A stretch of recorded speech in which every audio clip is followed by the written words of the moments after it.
You know that feeling Sunday evening rolls around, the weekend's just gone, and that dread from Monday morning starts to set in? It's something pretty much all of us feel, and it really makes you ask a big question. Are we just grinding ourselves down for a weekend that's way too short?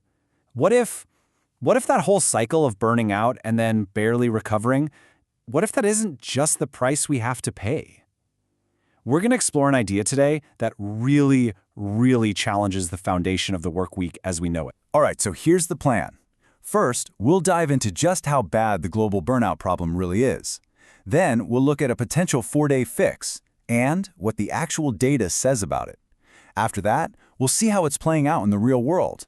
And we'll wrap up by asking the big question, is this the beginning of a huge revolution in how we work? Okay, so before we can even talk about a solution, we have to get our heads around the problem. And this isn't just about people working a few extra hours here and there. No, this is about a deep-seated culture of overwork, and it's everywhere. And I'm not being dramatic here. This isn't a metaphor. In Japan, this problem is so real, so severe, that they have a word for it, karoshi. It literally means death from overwork. I mean, that really puts the stakes of what we're talking about into perspective, doesn't it? And here's the crazy part. It's not like this is some hidden secret.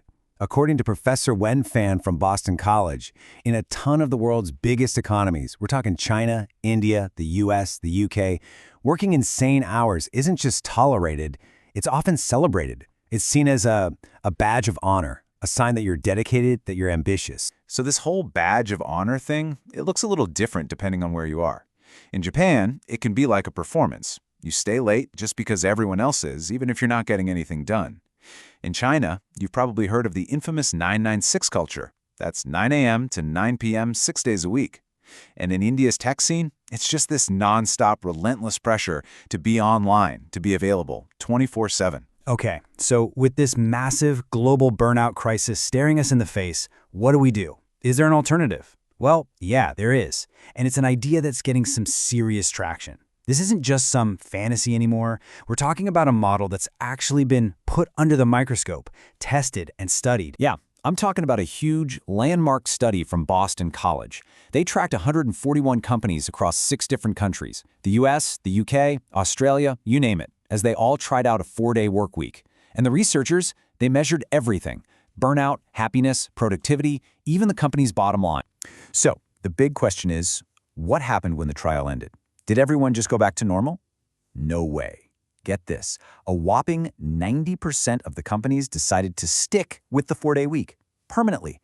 I mean, that's an absolutely stunning number. It tells you right away this wasn't just some fun experiment. For almost everyone, it was a real, tangible improvement. And when you dig into the results, it gets even better. So, no surprise, employee well-being, it went way up. Burnout, it dropped like a rock. But here's the kicker. The company's revenue, it didn't just hold steady, it actually went up a little. Think about that.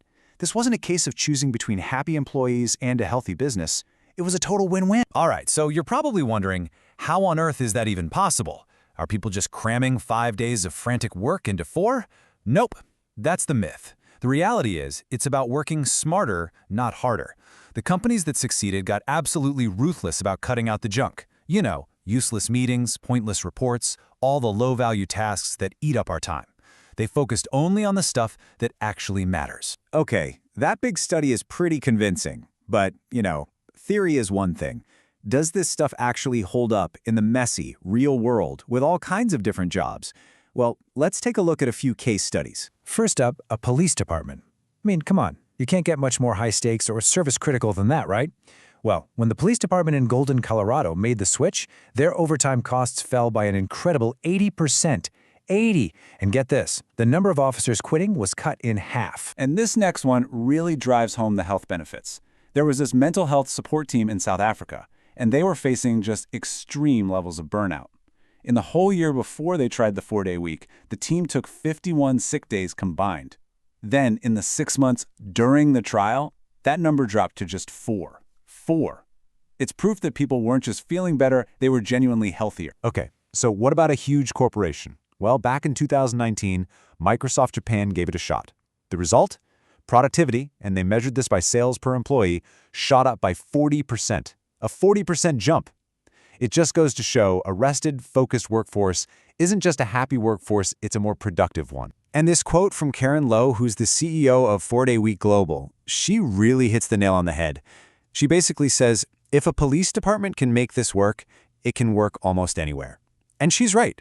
That old argument of, oh, that would never work in my industry, it kind of starts to crumble when you see cops, tech giants, and healthcare teams all pulling it off. All right, so the data looks good, the real-world examples are compelling. So, what does this all mean for the future?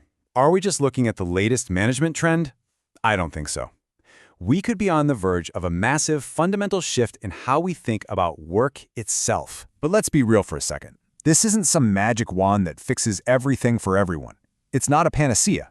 For some industries, especially ones that rely on physical, hourly work, think farming, mining, a lot of manufacturing jobs, making this switch is a much, much tougher puzzle to solve. But here's the thing. This 4-day week idea isn't just happening on its own, in a bubble. You have to look at the bigger picture. It's just one piece of this huge global pushback against burnout culture. I mean, think about it. The Great Resignation, quiet quitting, even the lying flat movement in China. They're all different ways of saying the same thing. We're done with overwork. And if you want the data point that explains all of this, here it is.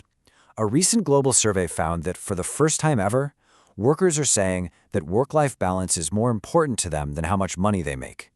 I mean, that is a seismic shift. It's a total change in priorities. People aren't just saying, pay me more. They're saying, give me a better life. And Professor Wen Fan really nails it again here. She points out that this is being driven by a younger generation.